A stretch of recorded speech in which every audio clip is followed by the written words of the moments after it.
That's what I knew. We have a light crowd. I'll take a couple of that.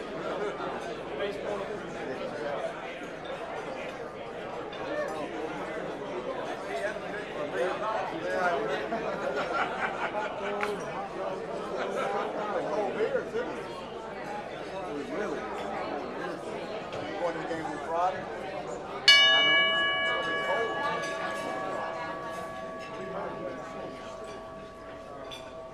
Welcome to Columbia Rotary Club.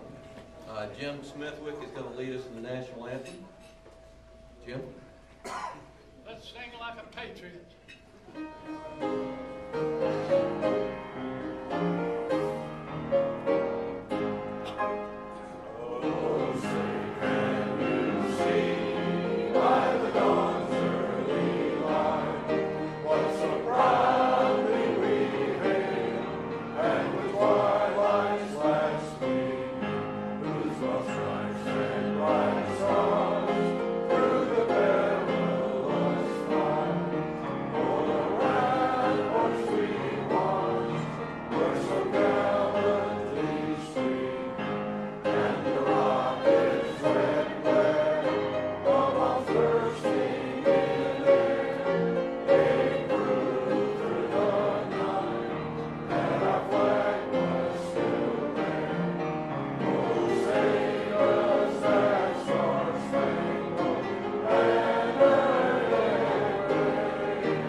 Thank you, Ellen, for that beautiful playing as well.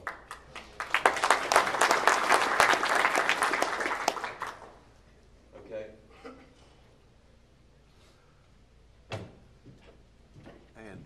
Andy Walker's got our invocation. But thanks for that help. Let's pray. Heavenly Father, thank you for this beautiful day and for this gathering of friends and colleagues and Rotarians. We're constantly blessed by you beyond measure, Father. Help us to be more thankful and more grateful for the blessings that you provide for us and our families, our churches and synagogues, our workplaces, Rotary Club, our community, state, nation, and world. You have equipped us, your people, to do great things, Lord, and your plan for us is greater than any of us can imagine. Help us to be more aware and mindful of those plans. We often miss the opportunities to serve you and our fellow man. Some of those opportunities are disguised as problems, differences of opinion, hurt feelings, and pain. In a fast-paced, full-throttle world, we don't take enough time in peaceful moments of quiet reflection to allow us to hear what you want both for us and from us. We know what you want, Lord. You want our hearts.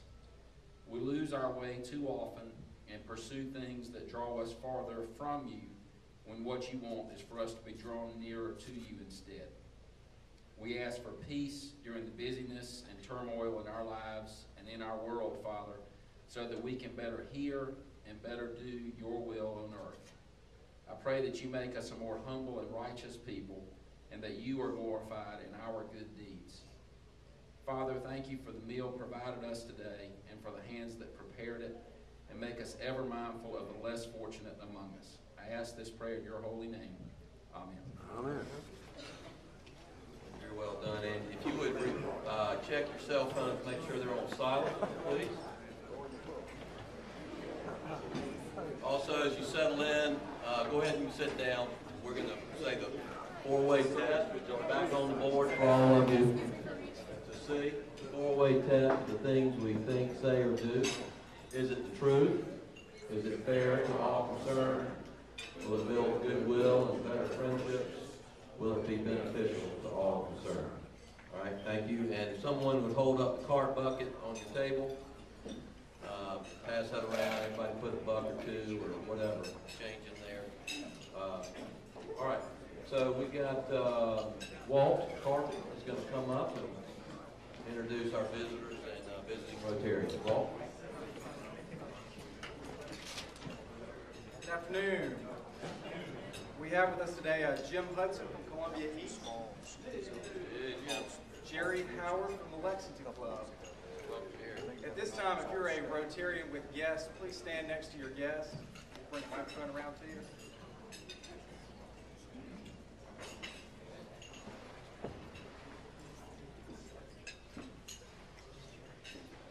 My name is Elliot Powell. I'm very pleased to have with me today Rob McBride. Rob is leading up the marketing effort for a local PTO professional sport organization called Signum here in Columbia.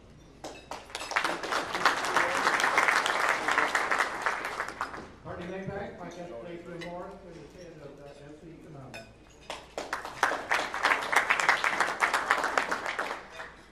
Thank everybody who's here.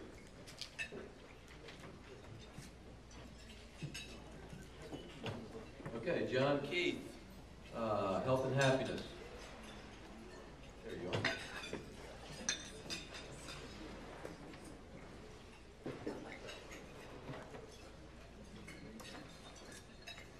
A bit of sad news. This past week, and you'll remember Tom Watts. Tom was a member of our club for about 37 years, and he was very active in Rotary and also in the Boy Scouts. Tom passed away on Wednesday, February the 9th. He was 75 years old, so keep his family in your thoughts. Can you tell me the #1 business club in the United States of America? Columbia Rotary, the business club. Now, it's the Capital City Club. It's one of top ones out of 300 in the country, and the reason for that is probably because Muncie Russell, Jack Hubb, and Tom Persons are on their board. That's what we're guessing. Every now and then we get good mug shots in the newspaper. Here is John Johnston. He was one of the 20 under 40, recognized as an outstanding leader, and he is our president-elect. Let's give him a hand.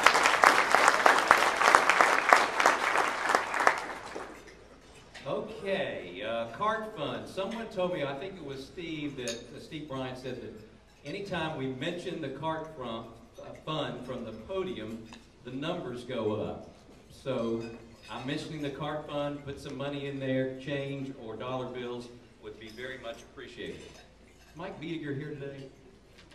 The Lexington Medical Center had an unbelievable insert in the paper the other day called Heart Health.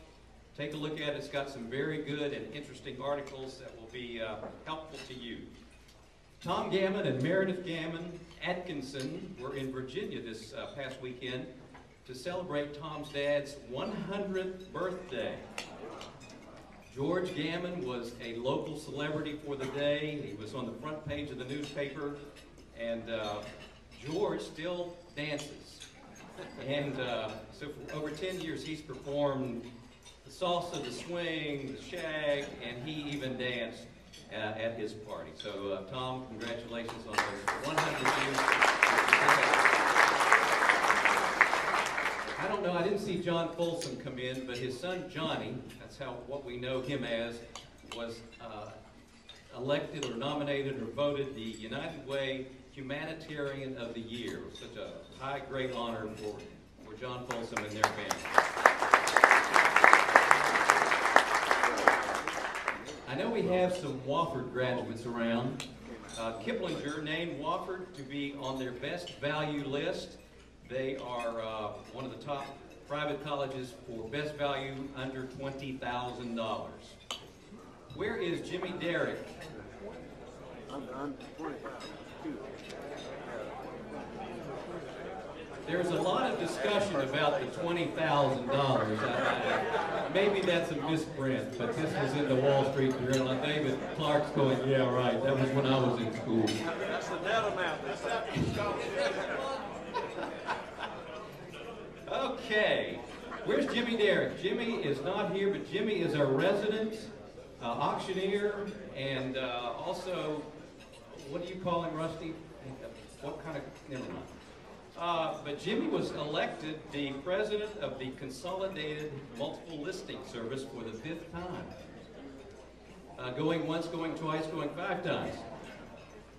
You know, I'm a little sad. In the newspaper the other day, after the storm in Augusta, the Eisenhower tree took it right on the nose, and they had to cut it down. And of course, you know, Eisenhower tried to get it cut down and couldn't, and I'm sure they will replace it with something. We're not sure what that'll be.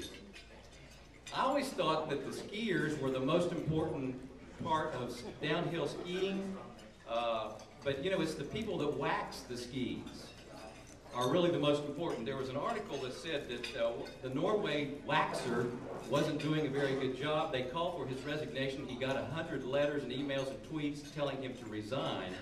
And they spend over $500,000 a year in research on waxing skis in Norway. Just a little tidbit for you. We talk about equality in gender. For the first time in history, one spouse is more educated than the other in the United States, and that spouse is most likely to be the woman in the family. First time it's happened.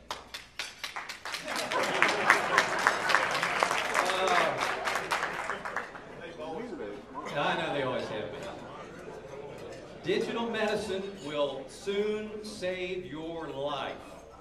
I'm not going to read the whole article to you, but one of these days, it's not very far from now, you will wake up with chest pain, your smartphone will read your EKG, if it's a heart attack, it will call an ambulance, it will send your data ahead to the emergency room.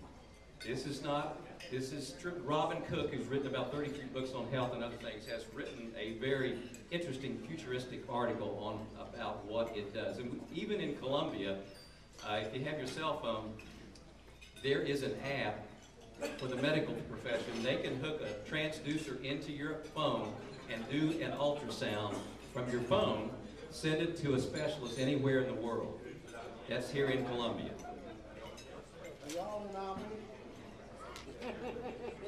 I want to know what you guys are eating over there. The last thing I'll share with you, except before I share the last thing, Ellen, where are you? Have you finished eating? Would you do something for me, please? Okay, very quickly. Someone had a birthday yesterday, and I think we ought to sing happy birthday, if you'll help me, to Jim Levinas. Are you ready? Happy birthday to you. Happy birthday to you. Happy birthday, dear Jim. Happy birthday to you.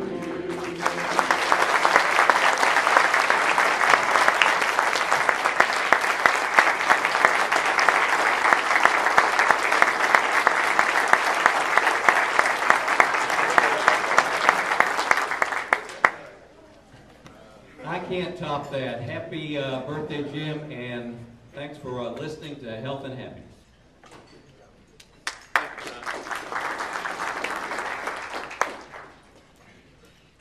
If John Backus, Mason Hardy, and Becky Earhart, if y'all would come up and just sit briefly while y'all are coming up and trying to move through the program. We've got a week off, things stack up on it. While y'all are coming, I wanted to say a couple of things. One, Carrie Powers gave me a report. She's going to give us more detail next week on this, but in October we had 12 views in the month of October on our website. We had 1,111 in February. So things are looking up for the website. Any comments, constructive stuff you want to give to her, feel free to do that this week. We can get a little more of a report on that. Also, district conference is coming up. I've asked directly some people on the board and some others, but can't get around to everybody. But I have applications.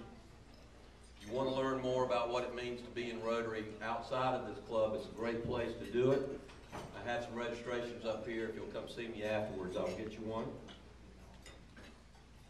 Part of your dues pays for the Rotarian magazine. Has anybody looked at the magazine this month yet?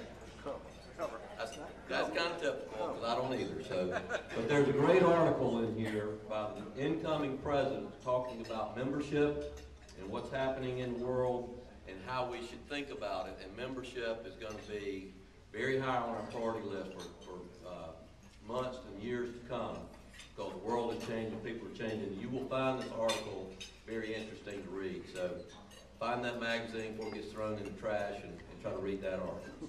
Okay, so with that said, John, if you'd come up and give us a little update on golf and what you're going to do there.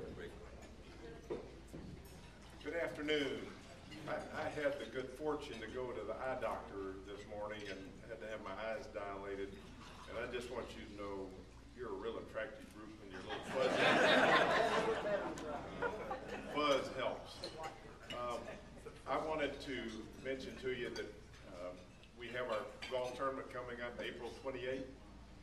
And when we went out to seek sponsors this year, I think most of you know our name sponsor was no longer able to help us, so we've had to kind of dig deep and find some other sponsors. A number of people said, I'll just wait to sponsor the golf tournament instead of doing the auction and the tournament. So we're probably 2/3 of the way to where we need to be with sponsors. And so I hope that between now and the 1st of April, you'll help us think of some folks who might be willing to sponsor the tournament. We've got a little ways to go. We've got some money to raise for the scholarship program. That's what supports the scholarship program, is those sponsorships. So if you'll help us, Mason Hardy and I, John Denise is the guy that's really going to ramrod the sponsorship program. He's not here, so I'm here. But anybody, contact John or me or Mason Hardy. Mason's the keeper of records for sponsorship, so if you'll contact us, I'd appreciate it. The other thing I wanted to mention to you, we have a little group of folks that play golf just for fun, Rotarians. We call it Rotary Fun Golf. And we're going to crank up again in the end of March, the last probably 10 days of March sometime. There's some new members in the club since we played last, and if those of you who haven't gotten word to me that you'd like to play in this little group, I'd appreciate it if you'd email me, and I'm going to go ahead and get a posting up on the website so you know how to get in touch with me. But if you think you might want to, we play on Friday afternoons after noon, and we'll kick our season off in the last 10 days or so of March. So if you need to get in touch with me, I'll get you on the list and keep you up to date on the schedule. Thank you. Before I go further, speaking of fun, Alan Robertson and Jason Snyder, my good friend Jason Snyder, who I've talked to a lot this year, tell my brain there, they had a great fellowship, fun time last week down at the State Museum, Confederate Relic Room. Thank you for that. We had more than 30 people or so show up at 7:30, 8 o'clock in the morning to go through there. So if you have ideas or you want to host something or have it at your spot, talk to Jason, and we really appreciate y'all doing that. Thank you very much, Alan. Okay, Mason, blood drive. How many of you all out there are able to give blood and can give blood? Raise your hand. I can't actually, so I won't raise mine. What I can do is help get it though. So remember, the blood committee of our Rotary Board, of our Rotary Club, basically promotes 3 blood drives a year. The next one is this Friday at the Convention Center, and it's all day. It's 7 a.m. to 5 p.m. So anytime during the day on Friday, at your convenience, you can come over and give blood. On every single one of your tables is a sign-up sheet. Go ahead and write down your name, your information, and the time that you want to give blood, and I'll put it in the system. They will be there waiting for you to contribute your donation of blood on Friday. We are in a pretty severe need for blood right now with all of this winter weather all over the country. As a reminder, South Carolina is a blood importing state. We don't give enough for our own needs in the state of South Carolina, so we depend on outsiders to contribute. With all the bad weather around the country, the Red Cross has had to cancel blood drives and had donations severely limited in those people who could get out and make contributions during the bad weather. At the same time, accidents have increased because of the bad weather, and the need has increased. We need you all to contribute blood. If you can't contribute on Friday, please give some other time.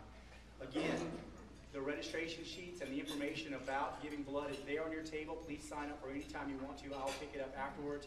If you have any questions, please let me know. Thanks so much.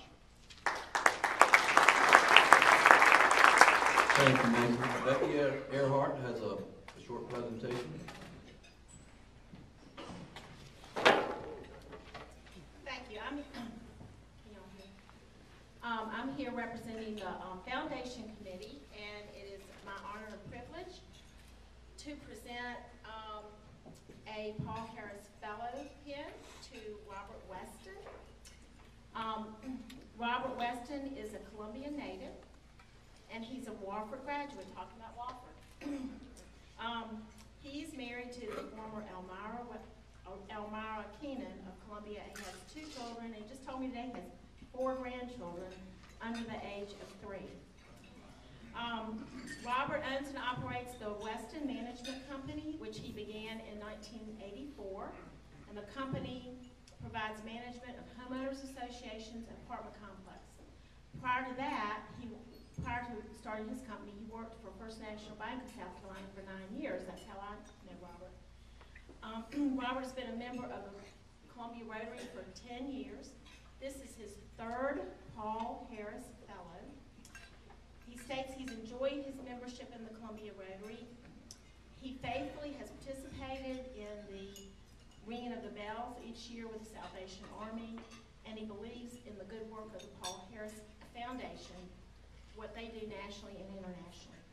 He said he continues to contribute to the foundation because he believes in being a good spirit and active Rotarian. So Robert, if you'll come up here, I'll give you a pin. Thank you.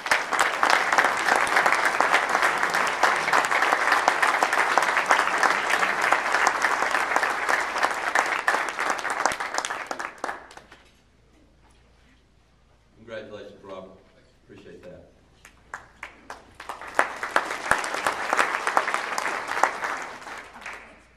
Okay, Ann Sinclair will introduce our program. Ann?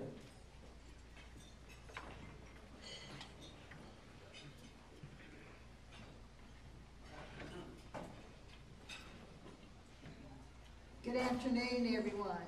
Good afternoon. I am really honored to introduce Dan Mann, who is the Executive Director of our airport, who's going to provide our programming. But before I plow into his introduction, I wanted to point out that Jerry Howard, that was introduced earlier as a visiting Rotarian, is also a member of the Airport Commission. Jerry and I serve together and feel very fortunate to serve our community on the Airport Commission. I also wanted to point out Kayla Harmon, who is going to make sure everything runs right. She is the public relations, public information person for the airport, and is also one of the 20 under 40. So I want to stand up here and congratulate Kayla along with her.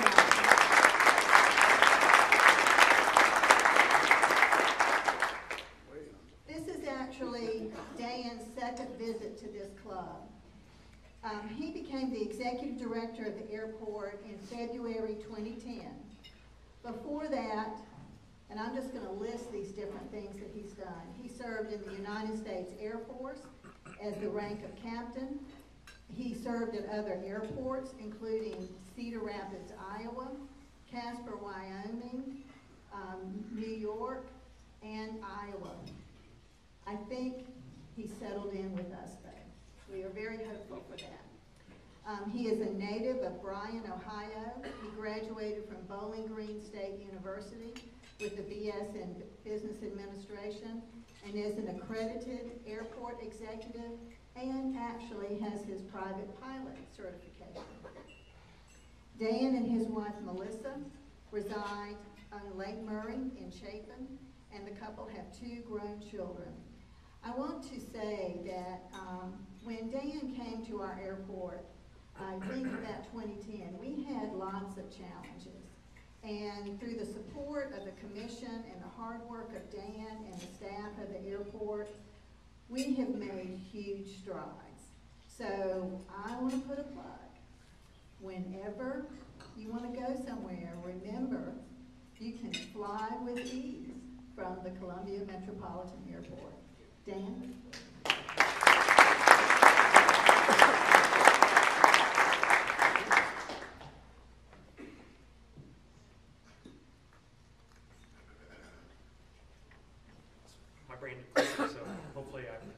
this up.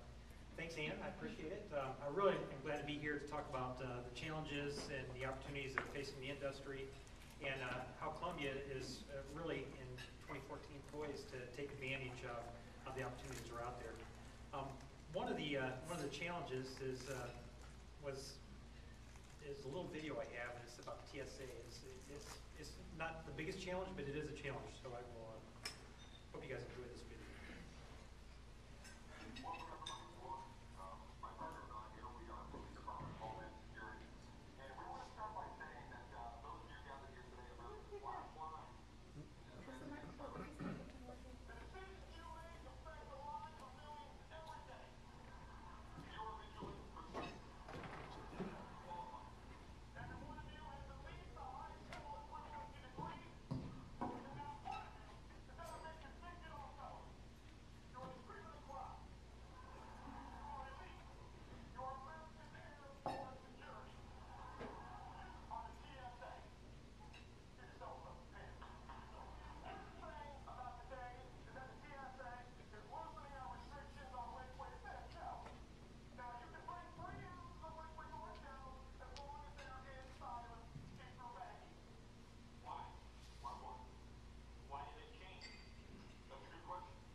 Sorry, some of you couldn't hear that, but it is hilarious, and it still is the TSA is still a challenge for customer service, and we work with them. There's 50,000 agents in our airports that weren't there prior to 9/11, but it's a change that happened. It's interesting. I don't usually go into this, but how many rules did the terrorist airport rules did the terrorists break prior to 9/11? None. Zero. So no rules were violated, but customs and immigration rules were violated. So we decided, well, let's hire 55,000 people and put them in airports where no regulations were busted, instead of putting them in customs and immigration where they actually could have made a difference. But that's a soapbox that I really don't get into. We have enough challenges without trying to tackle that one. And that's I really want to talk about some of the industry challenges before I get into where we are and what we've done. So since deregulation in 1979, there have been over 180 bankruptcies and mergers, and we really, after all that time, after September 11th and those challenges, we finally, I think, are probably at the end of the mergers. The ones here, these are These are really the 4 airlines that are left. There's Allegiant Airlines and Spirit, but as far as significant major airlines that serve our customers, both business and leisure travel, this is what's left. The Delta Northwest merger, that was done in 2008. And when you go through these mergers, there's always consequences. And a lot of times you say, well, they're going to rein out capacity, higher airfares. Generally, that's true. You also lose hubs. And so with the Delta Northwest merger, Cincinnati was dehubbed, Memphis has been dehubbed, so those communities really lost. But Delta is a much more powerful airline. They have better frequent flyer programs, and they're really now capable of withstanding super high price spikes and giving the service that we need, and also adding to the customer service experience, which we hope will happen sooner rather than later. The other merger here, United Continental, this happened in 2010. Just as recently as 2 months ago, they still had integration problems. They shut down their reservation system. So these mergers are very, very tricky. And so United Continental is still having some difficulties with that. Their hubs, Cleveland, just announced that they're pulling out of the Cleveland hub, laying off 400 people. Again, a challenge with that. The Southwest AirTran, I'm going to talk more about Southwest AirTran merger in a little bit, but again, AirTran was the most, it was really the best low-cost carrier out there. Southwest was having difficulty competing with them, so rather than really try to compete, they bought AirTran.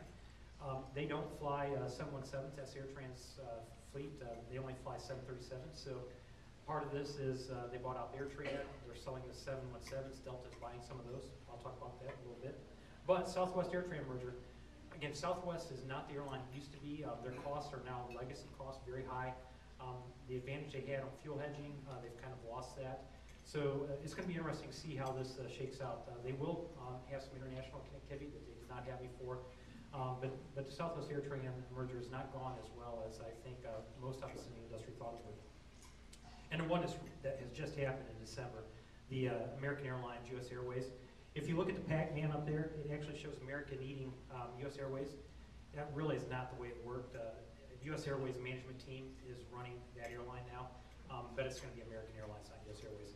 What is significant about this merger is with this merger, Dallas, which is a small market for us, becomes a very powerful market.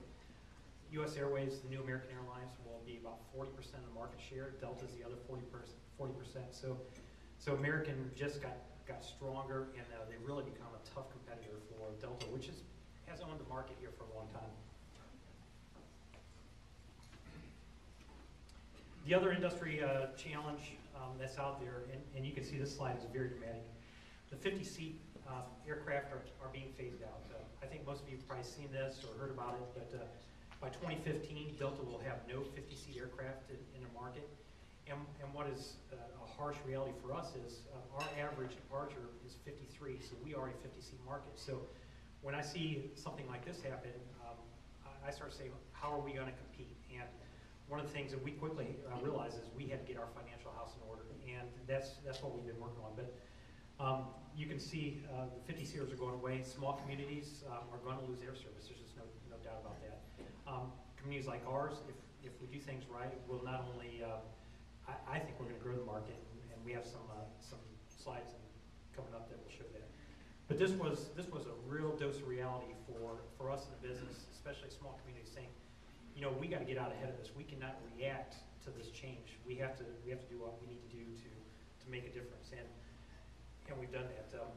One of the things that I learned very quickly in 2010, actually before I ever came here, I asked for the business, the financials, the audits, and started going through our finances, talked to the airlines that serve this market. It's a small business, same airlines that served my last airport. And it was very clear with the airlines, particularly Delta and U.S. Airways. They said, Dan, you're competing against every other community in the country, and your costs are too high. So I started looking at that, and I started benchmarking. I said, you know what? You know, our costs really are high. We were, cost per passenger was well over $12. Not competitive, and really there's two issues that drove that. It was payroll. Our 20 airports, the 10 larger than us, 10 smaller than us, we had 120 employees. The average was 65. So you start saying, gosh, we have twice as many people. Our debt, $155 per passenger for debt, very, very high. So those were two things driving our costs that were keeping the airlines from growing the way they wanted to grow. So I talked to both airlines, US Airways and Delta, and I said, listen, if we get our costs in line, can we start talking about more capacity, better airfares? And Delta in particular said, yeah, you get your costs in line and come back. And so we worked, again, Ann mentioned the support of the commission. We couldn't have made these changes without the support of the commission because it was very difficult. We got our cost below $10 per passenger, and we did that by basically reducing our staff and paying down debt. We're able to reorganize some of our debt, pay down some of the debt, again, down to $125 per passenger, and we're now at 65 employees. So we really had to focus on how do we downsize where we don't lose customer service, we don't jeopardize safety, but still do what we have to do to maintain the gorgeous facility that we have. And so we were able to do that. The airlines responded, primarily Delta, and they did what they said they would do.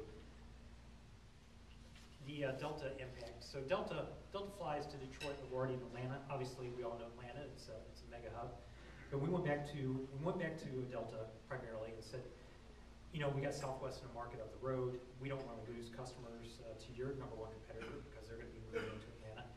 And we got our costs in line. So let's work on jointly adding capacity, making a business case for it, which we did, and having the prices more competitive. They have since changed their pricing strategy. So if you haven't checked Delta flights recently, check them again. I think you might be surprised depending on where you're flying. But they added capacity, and in 2014, they're scheduled to add 7% more. And what's really interesting about this is the 717 that Southwest didn't want. Delta bought those and said, geez, first class cabin service, it's a great aircraft, it's over 100 passengers, we can make a lot of money with that airplane. In April, they will be flying that 717, the AirTran aircraft in our market with the Delta paint scheme. But what's really exciting, what I think you guys care about is 7% capacity, who cares? Well, what happens when you increase capacity, the airlines price that to sell the tickets. They will actually be lowering the prices. We'll become more competitive because they're going to sell the seats, and so we will see another increase. We saw 2012, the first increase since 2005. 2013, we increased over that. And now with the capacity increase, we think we'll have 2013 is going to be very good. The weather's kind of hurt us so far, but we're pretty excited about that. The US Air American merger. I just met with American Airlines a month ago, and again, they don't want to know that you're a good guy, that people love them. They said, make a business case for us. So we put a business plan together for the merger, and we said, listen, Dallas, you're running that thing at a 90% load factor. Every plane going to Dallas is full. It's on a 50-seater. We know the 50-seaters are going away. So we said, you know, if you gave us a 70-seater and a 90-seater, we could fill those planes up, and we had the data to prove it to them, and they could make money. They were so intrigued by that I don't think they're going to do it right off the bat. They said, you know what? We know that this Dallas market's going to work, primarily because of the power of US Airways' frequent flyer program. So I think most of the folks here have frequent flyer program with US Airways. It's a powerful relationship. American Airlines said, you know what about Chicago? We recognize Dallas can work for us. What about Chicago going head-to-head with United? So we're right now working on a plan for that. But United is a very, very expensive route. Again, served on 50-seaters, and American Airlines now, with the power of US Airways, thinks they might be offering service into Chicago. So a lot of good things are coming with that. Kind of the odd man out here is United. United has great international connectivity. They really do a lot through Dulles, and that's working out very well. But Chicago, they really are kind of taking advantage of us here because they're the only game in town for Chicago service.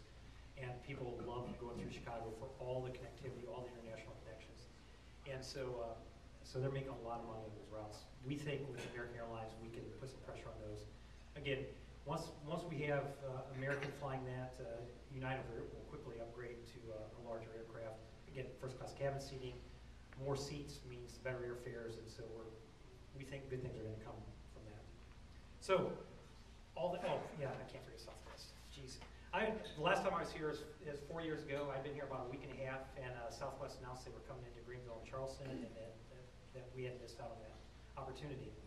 I was very nervous about that, and I said, gosh, how are we going to compete? Again, we had to get our house in order, our financial house, which we've done. We've got good partners with Delta, which has managed the pricing.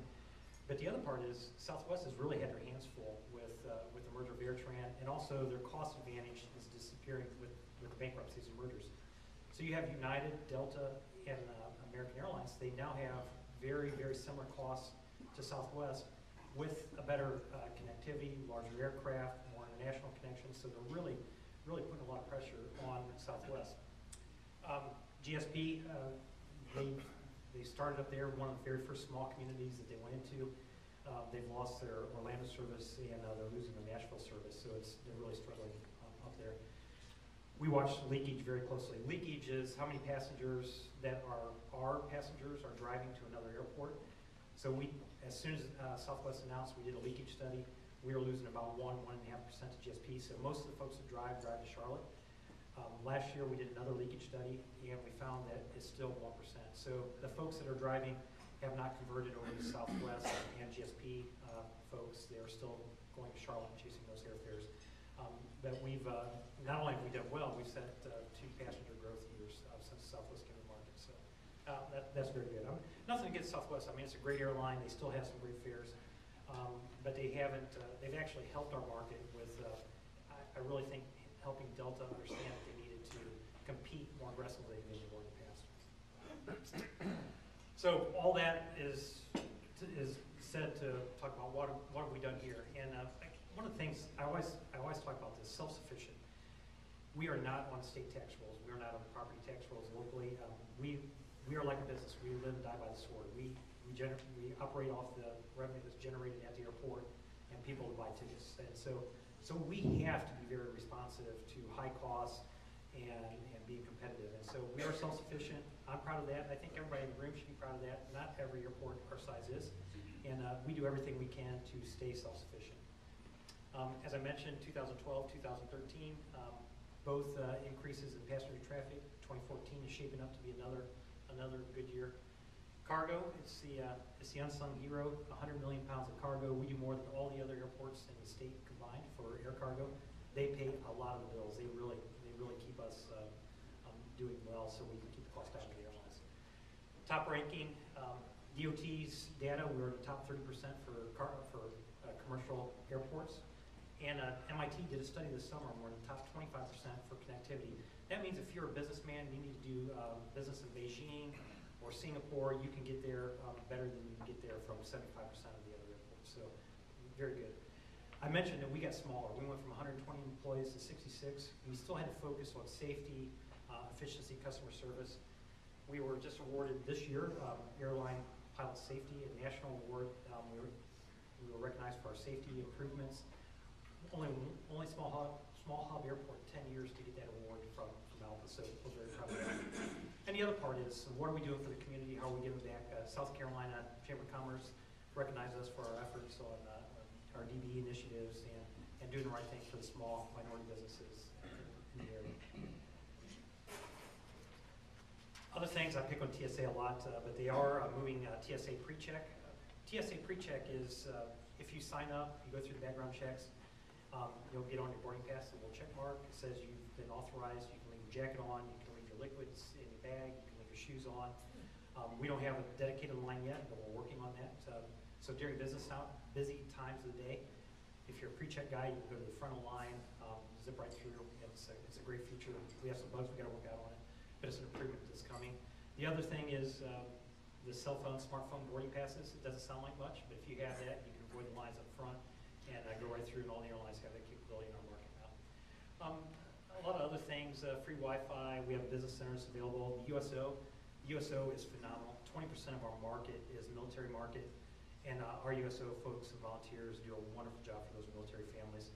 I was a military guy back in the day. It didn't mean a lot to me, but when I was flying overseas with my kids were still in diapers, having a USO there for peace and quiet, place to change diapers, get some food was phenomenal for the families, and we were very fortunate to have a USO. Airport projects. Again, I mentioned we're self-sufficient, so all the money that comes into the airport is not your tax dollars. It's generated by users of the aviation system. In the last 4 years, we did about $23 million worth of projects. That's jobs. That's people working that wouldn't necessarily have jobs, would be working here if the airport wasn't there. And then we got $30 million worth of projects coming in the next 4 years. So a lot of activity at the airport. And economic impact. We are a driver. I was telling somebody earlier, when you come, for us that are here, we kind of say, yeah, that's the airport out there. But if you've never been to this community, it's fun to sit out in the Grand Hall and listen to people come in, business people, leisure people, visiting family, and say, my gosh, what a great facility. It's a phenomenal first impression for Columbia, and something we all should be proud of. But economic impact, $421 million. I always say economic impact, somebody does them, sometimes they seem inflated. But the number that's really important there is how many people are working at the airport. There's 1,500 people at 46 different businesses and 44 million in direct payroll. So a significant amount of jobs and money generated at the airport. The last thing is the John Hardy Expressway. Connectivity is vital to airports. Connectivity is vital to all the businesses that are around the airport. And we really are excited about the opportunity to improve the infrastructure, expand John Hardy Expressway into 26. We've got a joint grant we're working on. And this is, again, I think this is phenomenal too. It's Lexington County, Richland County, the city, and us all working together to do a joint grant for the John Hardy Expressway, among other projects in the city. But something that I'm not sure would have happened 4 or 5 years ago, but to me it's great to see all the communities work together. So with that, I will open it up to questions. Any questions? Yes, sir. I'd like to touch base on that John Hardy Expressway. We're still waiting on funding, is that correct? That is correct. Do we have any idea when we might get that? Well, I mean, it's still an uphill battle. The grant, we're putting finishing touches on the grant. That'll go to the SIB board. I think, Caleb, about another month. So we'll get this to the SIB board, and then it'll be in their hands to see if we can compete for the money. So it's I don't want to say it's 50-50. If it was 50-50, I'd probably be happy about that. It's an uphill argument. But this would be good for the airport. It'd be good for all the business parks that are out through there. It'd be great for Amazon. You know, it's just something that really needs to happen for us to continue to grow the economy. Yes, sir? How competitive are we in parking prices? Well, Charlotte just raised the parking prices, so we're a little bit more competitive there. And are raising them again in next year. Charlotte's getting killed for that. I can feel the pain because I hear about the parking prices all the time. Our parking prices are not as competitive as we'd like them to be. We do have off-airport parking now provided by the private sector. It's $4 or $5 a day with a shuttle service. It's the Clarion Motel is offering that. So we do have an alternative to on-airport parking. It does give a little bit of relief, but we need to get the debt on the parking garage paid off so we can get more competitive. And we have one of the things we're working on is to move the rental car company to the parking garage, lower level, which will eliminate about $6 million worth of debt if we can do that. And then we should be able to reevaluate and say, okay, where are we at with the parking and the prices there? But we need sharpening pencil there, no doubt. The off-airport parking helps, though, for those folks who are really price sensitive. The $5 parking is competitive everywhere.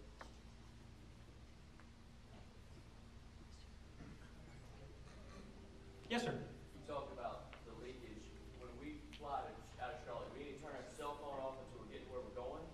I'm kidding. I was wondering how you were tracking where we're going. But can you talk to us about those folks you think do fly to Charlotte when we drive and go out of Charlotte? What does that do to you? What kind of numbers are you talking about? We do 1 million passengers. About 800,000 passengers are driving to Charlotte that are in our market. So not quite half, but 40% are driving up the road to Charlotte to start the trip. Each passenger generates about $17. It's a significant amount of money. But it's not just the money, it's those passengers that are driving make it very difficult for us to convince an airline, say US Airways, which is capturing the market. What happens is US Airways customers are driving to Charlotte to find US Airways. So US Airways is very reluctant to grow the market here because they own it. So we then go out to Delta and say, listen, you're not getting that market share. You need to add capacity. So, but it does make our story tougher to tell when people are served out of Charlotte. One of the things when I talked to American Airlines about this, though, they said, Dan, every merger, a hub gets downsized. It just has always happened. Which hub is going to be downsized in the American US Airways merger? Everybody thinks Charlotte's going to be fine. It's a great competitor to Atlanta. Phoenix may be in trouble. Dallas probably is not going to be in trouble. So the two hubs that are most important to us with that product, Dallas and Charlotte, are going to be fine. And they said with the American side of it, that we are going to be more price competitive, so people will not be as motivated by price. We aren't going to make up for the fact that Charlotte's the 6th largest airport in the country, and they have nonstops anywhere you want to go. And so I think we're going to fix the pricing thing to a degree. We're going to have better aircraft, larger aircraft, first class cabins, but that nonstop, those folks that are driven by the nonstop, that is going to be a challenge, and we still have in Charlotte. But we are very optimistic that that number is going to get better. And if somebody would ask me in 2010, do I think our airport's going to grow, I probably would have said no, we're going to hang on. I really see some growth in our future. Again, primarily because of this merger, primarily also because we've got our financial house in order. So we are poised to take advantage of the opportunities that are out there. And I just think we're going to be a lot better with the Charlotte side of things. The other part, the parking thing, I hear a lot about parking. Charlotte is putting their parking way, way high. So here you can get dropped off. There's other alternatives. That Charlotte parking is going to be very expensive come 2015. Yes, sir. What's the relationship between you and Owens Field? No relationship. That's We have 2 airports in Columbia, big town like this. Yeah, that's generally a GA corporate. That's operated by Richland County. And we are, our way we're set up is Richland County delegation, the state delegation, Lexington County, and the city of Columbia appoint the commissioner. So it's a district made up of the 3 entities where Owens is just a county operation. So could y'all not merge? You know, nobody's ever asked us about it. I'm not. I would want to, before we merge, I'd want to see their financials and make sure we were. Listen, we are a business, so everything we do moving forward is saying, is this going to be profitable for us? Can we turn that profit into lowering our costs to the airlines so we have better service? So I would want to look at that. One of the things that was on my slide, I didn't talk about it, but when it comes to revenue diversification, you cannot count on airline revenue like you could in the good old days. So we bought 3 buildings in the foreign trade zone, 90,000 square feet. That's netting $600,000 in revenue to us, completely away from airlines. So if we had no airline revenue, we still have that net revenue there. Very important. So we really start analyzing things on a business by business basis now. Yes, sir. Well, I think you're hitting on a big reason that people like myself drive to Charlotte. It's the cost and direct flights. So what can you do differently, because you're not going to get all the direct flights? I think you're hitting on something with the cell phones and the pass, things that are going to streamline the time. Because time is a big factor to folks as well. If you have to sit in the airport for a long time, each time you stop somewhere, it really does, I think, give you a incentive to go ahead and go to Charlotte, because you're going to save a lot of time. What can you do in that regard? Well, we are trying to really first is price. So we got to work with the airlines to get price. More capacity means we're going to have very competitive airfares. And so the pricing side of things, we've made some progress with Delta. We think the merged airline and what happens with the pricing of Charlotte is going to help. But the customer service side of the thing is everything. It's fly with ease. That's why we're promoting that. The boarding passes, the TSA pre-check when we get that through. The fact that the parking lot is, it's right there. The rental cars, we are right now working to move the rental cars into the parking garage, so it'll be covered. We will be the first airport. By this time next year, we'll be the only airport in the state that has the business ease advantage for the rental cars. Again, it doesn't help us live here, but if you're coming in to take care of business, you'll be able to walk downstairs, baggage claim, straight out into the parking garage, get in any car you want without checking in, not seeing anybody, and hop in, pick the car, and go. It's something that people that travel a lot love that advantage. We're going to have that. So it's all those little customer service things that make a difference. And generally, they don't cost a whole lot to do it. In fact, by us moving in rental cars, not only are we improving the customer service side of it, but we're going to be able to take $6 million off our debt. So it's a huge advantage for us. But anything we can do on the customer service side, we want to start, once this TSA pre-check comes into place, we want to go out to the businesses and say, listen, we have some premium parking available for you. If you travel enough and want to lease a space, we'll pay for X amount of employees to go through the pre-check. It's $85 application. But if you have 100 employees, that's real money. So first in, first out parking, TSA pre-check, those folks signed up. more people we have signed up, the better that is for everybody, because it frees up folks from the other line, which can be slow. So anything we can do on the customer service side is hugely important. But a lot of it is price, and we are fighting every day for price. And again, it was very difficult for me to go to the airlines when my costs were over $12 per passenger to them to say, hey, cut me some slack on the airfares. They just weren't willing to do it. Again, now that they see firsthand we are doing it, we're actually sharing the revenue with them. For every dollar we save, we share 50 cents with the airlines. So they understand that it's smarter for them to do business in our market than it was just a few years ago. Last question. Yes, sir. So with Amazon's presence here in the area, how much of an impact have they been and how much of an impact do you expect them to be as they grow? Amazon is phenomenal for FedEx and UPS, probably more so for UPS. Amazon is like the Walmart. They drive the supplier's cost down, so it's very marginal revenue, but they have a lot of inventory. And so for UPS in particular, they are filling up the planes with small incremental revenue. So if this plane was going out at near break even, every extra piece of Amazon puts on drives up their profit margin. So FedEx and UPS are more profitable with Amazon being here than they were before. So we're not seeing growth in cargo numbers, but what we are seeing is the financial part of UPS and FedEx is better. So they're saying, again, when it comes to competition, they can move those airplanes anywhere they want. They're saying, Dan, it makes a lot more sense with Amazon for us to do business in Columbia than it did before. And so, again, we're not seeing a lot of growth, but again, when we're saying they have a chance to cut back, we're not on their cutback list anymore where we might have been prior to Amazon. So Amazon is a big deal. I'll tell you the other thing, anything that grows the economy is good for us.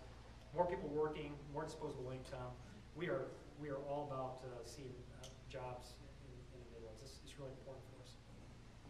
Thank you.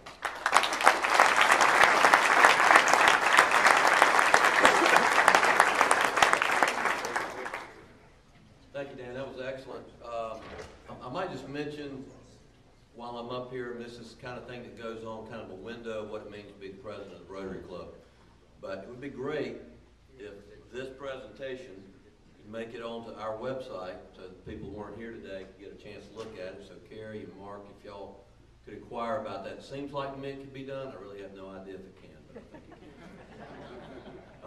Also, I wanted to mention briefly next week, you heard Dan mention the cooperation between Richland County and Lexington County, City of Columbia. That's the kind of thing that I think is important. It's part of what we're about in a Rotary Club. Some of you live in Lexington, some of you live in Richland, some of you live in Columbia. So this gives us an opportunity to see things from a wider perspective of Columbia Rotary Club. So I encourage you to invite folks to come and join us next week, particularly if you're friends with any county council members or school board members, that sort of thing.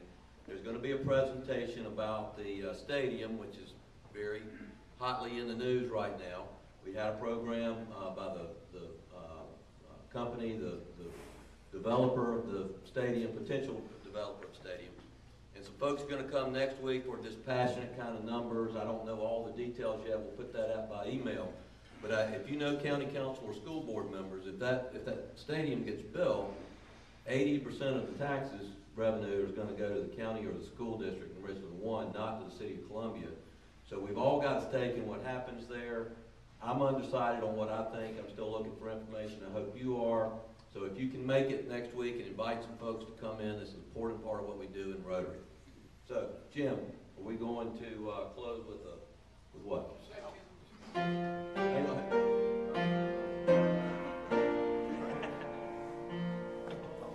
I'm sorry, Elliot, I got 1 minute. Go ahead.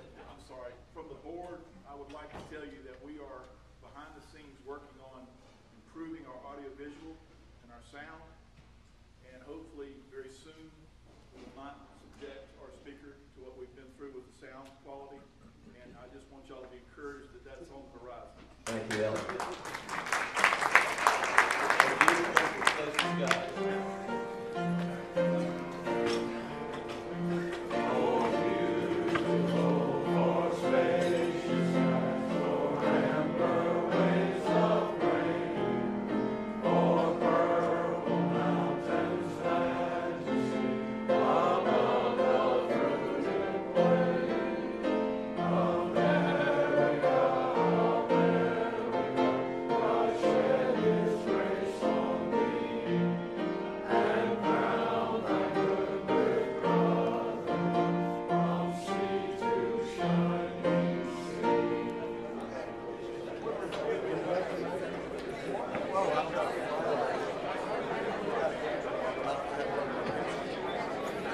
Vince George.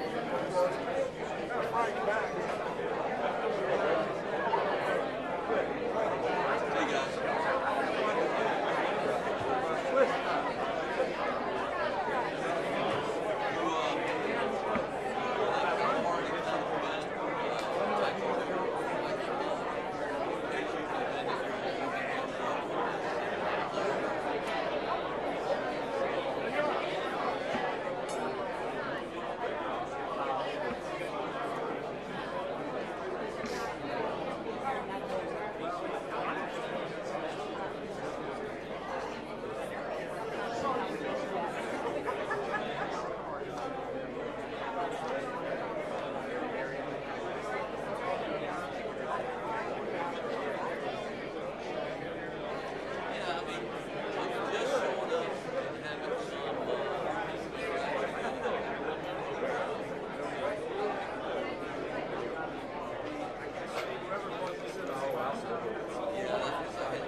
Oh, doing great, doing great.